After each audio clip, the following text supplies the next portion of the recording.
Instead of a golden age of political integrity and economic prosperity, the last 4 decades since the end of the Cold War have brought the world to a dangerous juncture. People are experiencing rising inequality and powerlessness. They're wondering about the fate of their families, their communities, and the systems that move the world today. When you add climate change into the picture, our moment in history starts to look a lot like science fiction. Cynicism, frustration, and desperation are rising in countries around the world, often as a reaction to the perceived failure of democracy and globalization. If all these problems were intimately related, if they were all part of a single transformation occurring in power centers across the world, and if there were something that people everywhere could do about it, then that would be an opportunity we could hardly afford to miss. To understand this possibility, you have to try on a change of perspective, and it all begins with corruption. Corruption affects developed and developing countries alike. Unfortunately, there is corruption everywhere. In developing countries, public enemy number 1 is corruption. So If there's corruption, there is no rule of law. It cripples economic development, stifles entrepreneurship, and deters investment. We're familiar with corruption today along the lines of bribery, conflicts of interest, money laundering, trading and influence, abuse of functions, embezzlement, extortion, and organized crime. As these problems grow, and as people decide whether or not to confront them today, it's important to ask what happens when corruption is allowed to spread. History teaches us that the effects of corruption can be more profound than is commonly imagined. There are a number of books on ancient Rome and the transition from republic to empire and the fall of the empire that focused on privatization. And what they say is democracy was privatized, that everyone had their price, that access to all the different magistrates and the levels of authority in the Roman political system became a function of ability and willingness to pay. Ancient Rome became a market. And once it became a market, civic virtue was gone, everything was commercialized, national policy was devoted more to empire rather than republic, and it was weakened such that it could fall, it became vulnerable. What happened after the Roman Empire fell? Well, we went into the Dark Ages. After decades of warnings about rising corruption, democracy seemed to have entered a period of decline.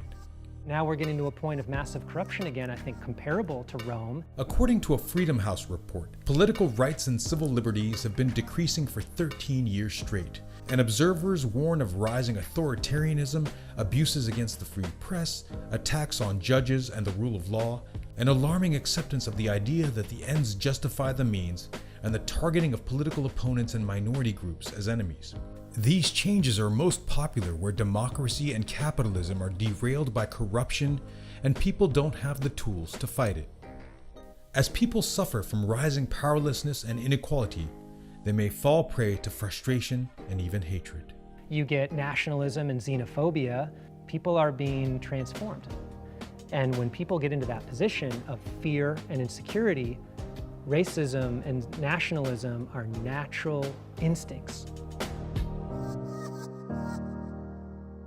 Besides linking corruption to the economic and political crises fueling racism, xenophobia, and authoritarianism, experts have also found a surprising link between corruption and other big picture issues such as climate change, the failure of international development programs, and even human rights violations. Corruption is a multi-layered issue. It affects society at different levels. The different ways it affects society range from the institutional to the interpersonal.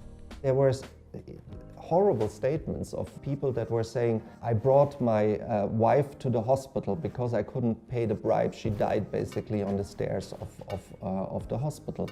So there is definitely an element which requires all of us to take action simply as concerned citizens. But obviously we need to change systems. Cannot put an inspector or police officer behind every person to check. That's not the kind of state we want to live in. We are concerned in corruption eroding every aspect of our social, economic and political processes.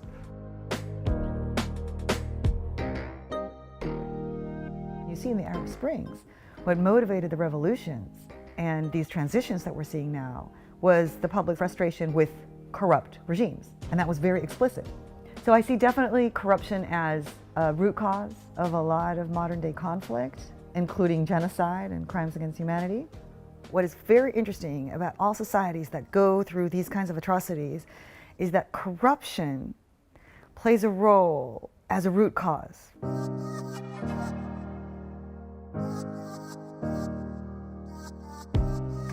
I hope that we have reached a tolerance saturation point for corruption and corruption scandals around the world.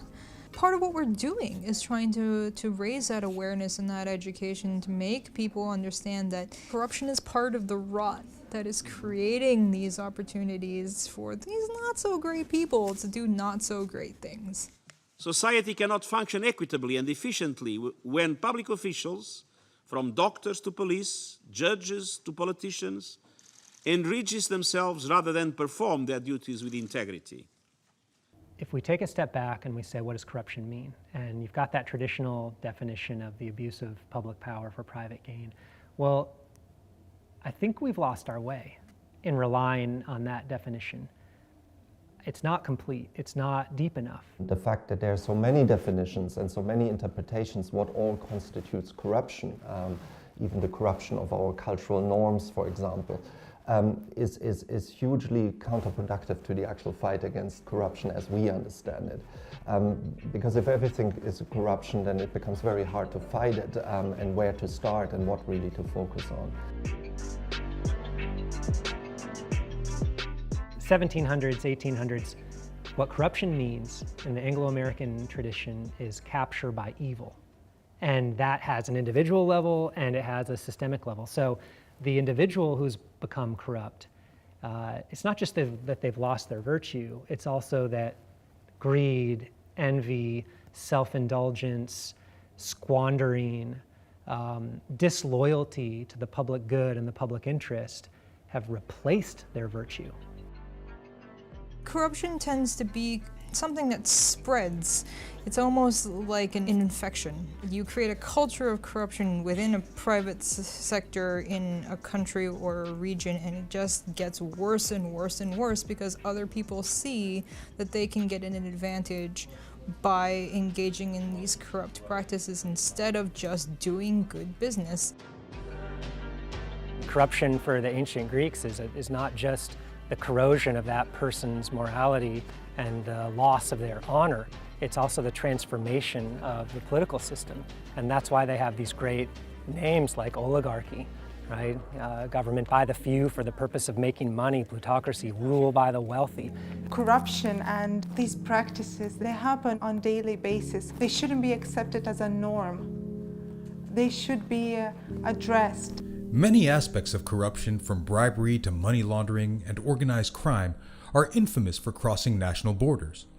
At a certain point, it became clear that national laws were inadequate to manage corruption, and that even many regional treaties were too. Countries around the world saw the opportunity to collaborate, share knowledge, and build the first global legally binding framework for fighting corruption.